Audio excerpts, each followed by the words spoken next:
Bismillahirrahmanirrahim. Assalamualaikum warahmatullahi wabarakatuh. Perkenalkan, nama saya Elmania Susmintari dari Prodi PAUD NIM 619.004. Oke, saya di sini akan menyampaikan materi yang pertama, hasil dari makalah kita, yaitu tentang korupsi, kolusi, dan penimbunan barang. Di sini saya akan menyampaikan materi yang pertama, yaitu tentang yang poin pertama tentang pengertian korupsi. Oke, pengertian korupsi dan kolusi. Korupsi ialah suatu bentuk perbuatan yang dilarang karena korupsi merusak mental dan akhlak. Merusak mental dan akhlak suatu bangsa yang bisa dikenakan tindak pidana sebagai hukumannya. Sedangkan kolusi di sini yaitu sebuah persekongkolan antara dua pihak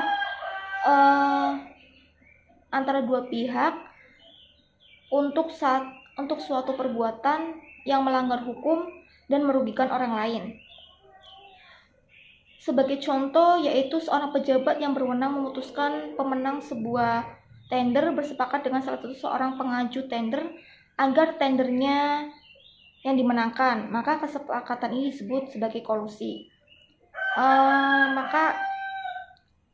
Maka dalam Al-Quran surat Al-Baqarah ayat 188 Allah berfirman, "Dan janganlah sebagian kamu memakan harta sebagian yang lain di antara kamu dengan jalan yang batil, dan janganlah kamu membawa urusan harta itu kepada hakim, supaya kamu dapat memakan sebagian daripada harta benda orang lain itu dengan jalan atau berbuat dosa, padahal kamu mengetahuinya." Itu Al-Baqarah ayat 188. Yang kedua adalah larangan menyuap.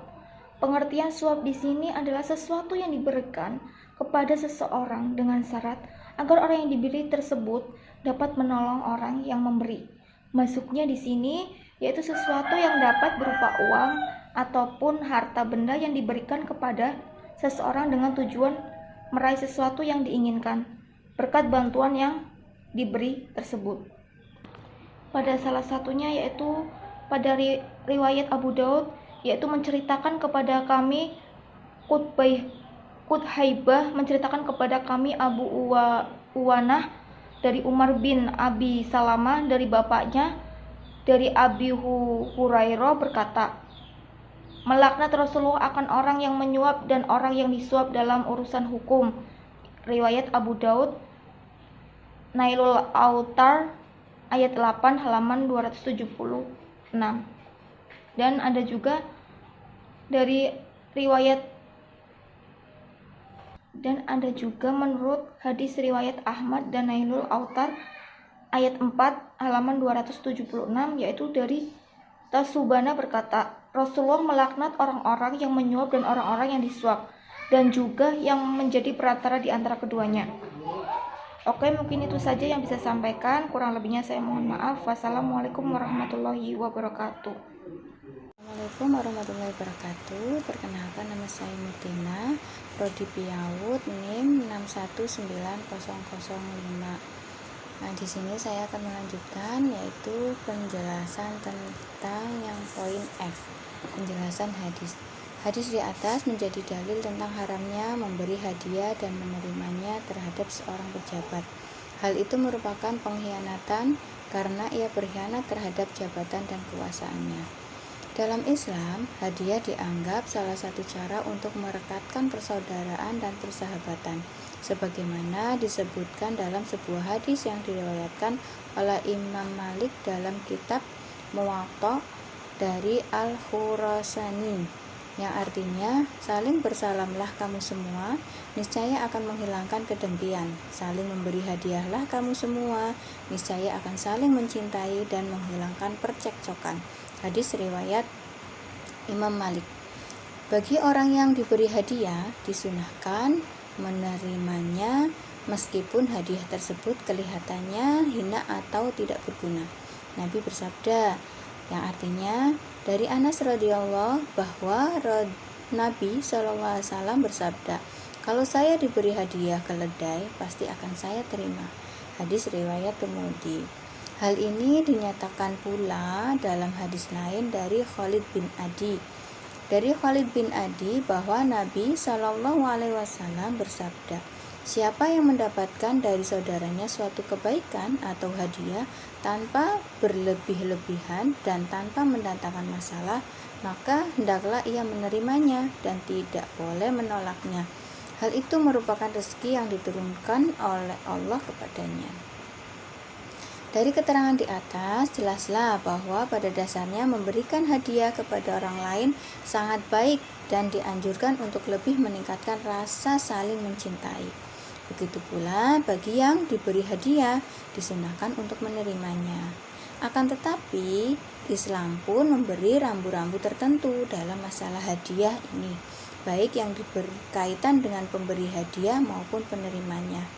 Dengan kata lain, tidak semua orang diperbolehkan menerima hadiah. Misalnya bagi seorang pejabat dan pemegang kekuasaan. Hal itu ditunjukkan untuk kemaslahatan dalam kehidupan manusia. Islam melarang seorang pejabat atau petugas negara dalam posisi apapun untuk menerima atau memperoleh hadiah dari siapapun, karena hal itu tidaklah layak dan dapat menimbulkan fitnah. Hadiah diberikan kepada pejabat atau yang berwenang, kecil ataupun besar wewenangnya, apabila sebelumnya tidak bisa diterimanya, itu dinilai sebagai sogokan terselubung. Selain itu, seorang pejabat yang menerima hadiah berarti dia mendekatkan diri kepada perbuatan kolusi nepotisme di dalam pelaksanaan kewajiban khususnya. Misalnya dalam pengaturan tender, penempatan pegawai, dan lain-lain. Bukan lagi didasarkan peraturan yang ada, namun didasarkan pada apa yang diberikan orang kepadanya dan seberapa dekat hubungannya dengan orang tersebut. Melanjut, yang poin G, hadis tentang penimbunan barang. Dari Ma'mar bin Abdullah, Rasulullah bersabda, tidaklah seorang melakukan penimbunan melainkan dia adalah pendosa. Hadis riwayat Muslim nomor 1605. Dari Qasim bin Yazid dari Abu Umamah, beliau mengatakan, Rasulullah melarang penimbunan bahkan bahan makanan. Hadis riwayat Hakim nomor 2163 dalam Al-Takhis. Az-Zahabi tidak memberikan komentar untuk hadis ini. Dua hadis di atas adalah dalil yang menunjukkan haramnya perilaku menimbun barang yang dibutuhkan oleh orang banyak. Dua hadis di atas menunjukkan tentang larangan penimbunan barang dengan pertimbangan hadis yang kedua. Sebagian ulama berpendapat bahwa penimbunan yang haram itu hanya berlaku untuk bahan makanan pokok, karena pada umumnya masyarakat banyak akan kesusahan karena adanya pihak-pihak tertentu yang ingin mendatangkan keuntungan besar. Dengan demikian, penimbunan barang tidak dibenarkan dalam Islam. Pendapat yang kuat adalah pendapat yang kedua, dengan mempertimbangkan hadis pertama di atas yang bersifat umum.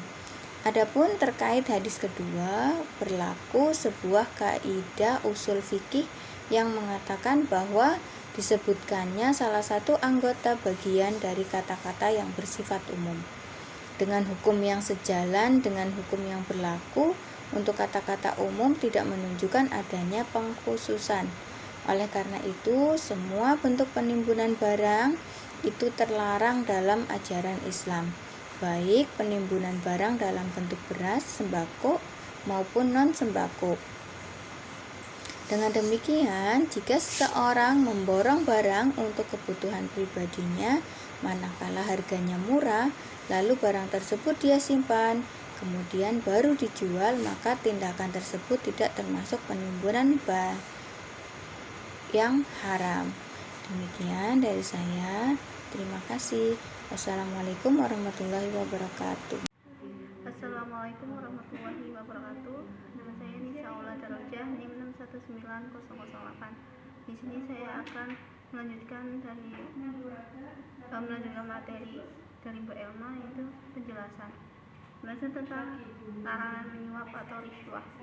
Menyuap dalam masalah hukum adalah memberikan sesuatu hak berupa uang maupun lainnya kepada penegak hukum agar terlepas dari ancaman hukum atau mendapat hukuman ringan. Perbuatan seperti ini sangat dilarang dalam Islam dan disepakati oleh para ulama sebagai perbuatan haram. Harta yang diterima dari hasil menyuap tergolong dalam harta yang diperoleh dengan jalan batil.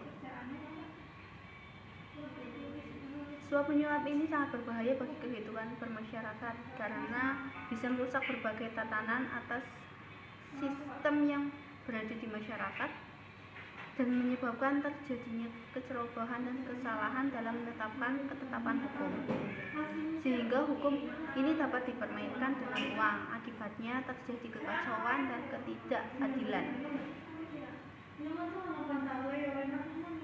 Dan bagaimanapun juga seorang hakim yang telah mendapatkan uang suap tidak mungkin dapat berbuat adil. Ia akan membalikkan fakta atau hukum, apalagi kalau perundang-undangan yang digunakannya merupakan hasil buatan manusia. Mudah sekali baginya untuk mengotak-atiknya sesuai dengan kehendaknya sendiri. Adapun unsur-unsur hadis tentang larangan menyuap, yaitu penerimaan suap, yaitu orang yang menerima sesuatu dari orang lain baik berupa harta atau uang maupun jasa supaya mereka melaksanakan permintaan penyuap padahal tidak dibenarkan oleh syarat. Yang kedua ada pemberi suap, yaitu orang yang menyerahkan harta atau uang maupun jasa untuk mencapai tujuannya. Selanjutnya itu ada macam-macam suap. Di sini adapun suap untuk membatalkan yang hak atau membenarkan yang batil. Halal itu jelas, haram itu jelas. Hak itu kekal dan batil itu sirna. Syariat Allah merupakan cahaya yang menerangi kegelapan yang menyebabkan orang-orang mukmin terpedaya dan para pelaku kejahatan tertutupi dan terlindungi. Maka setiap yang dijadikan sarana untuk menolong kebatilan atas kebenaran itu haram minumnya. Yang kedua yaitu suap untuk mempertahankan kebenaran dan mencegah kebatilan serta kezaliman. Secara naluri, manusia memiliki keinginan untuk berinteraksi sosial, berusaha baik, akan tetapi terkadang manusia hilaf sehingga terjerumus ke dalam kemaksiatan dan berbuat zalim terhadap sesamanya, menghalangi jalan hidup orang lain sehingga orang itu tidak memperoleh hak-haknya. Akhirnya untuk menyingkirkan rintangan dan meraih hak-haknya terpaksa harus menyuap. Suap menyuap dalam hal ini, menurut Abdullah bin Abdul Muhsin, suap menyuap dalam kasus tersebut bisa dibolehkan, namun ia harus bersabar terlebih dahulu sampai Allah membuka jalan baginya. Di sini juga ada hadis tentang larangan bagi pejabat untuk menerima hadiah, yang artinya dari Abu Humasaid radhiyallahu anhu berkata, Rasulullah Shallallahu alaihi wasallam mengangkat seorang pegawai untuk menerima sedekah atau zakat. Kemudian setelah selesai ia datang kepada Nabi Muhammad Shallallahu alaihi wasallam dan berkata, ini untukmu dan yang ini untuk hadiah yang diberikan orang kepadaku. Maka Nabi Muhammad SAW bersabda kepadanya, mengapakah Anda tidak duduk saja di rumah ayah atau ibu untuk melihat apakah diberi hadiah atau tidak oleh orang. Kemudian sesudah sholat Nabi Muhammad SAW berdiri. Setelah tasyahud memuji Allah selayaknya, ia bersabda, amma ba'du, mengapakah seorang pegawai yang diserahi amal kemudian ia datang lalu berkata, hasil untuk kamu, dan ini aku beri hadiah. Mengapa ia tidak duduk saja di rumah ayah dan ibunya untuk melihat apakah diberi hadiah atau tidak? Demi Allah, dan jiwa Muhammad di tangannya, tiada orang yang menyembunyikan sesuatu atau korupsi, melainkan ia akan menghadap di hari kiamat memikul di atas lehernya, jika berupa onta bersuara, atau lembu yang menguap, atau kambing yang mengembik. Maka sungguh aku telah menyampaikan, aku berkata. Kemudian Nabi Muhammad SAW mengangkat kedua tangannya sehingga aku dapat melihat putih ketiaknya.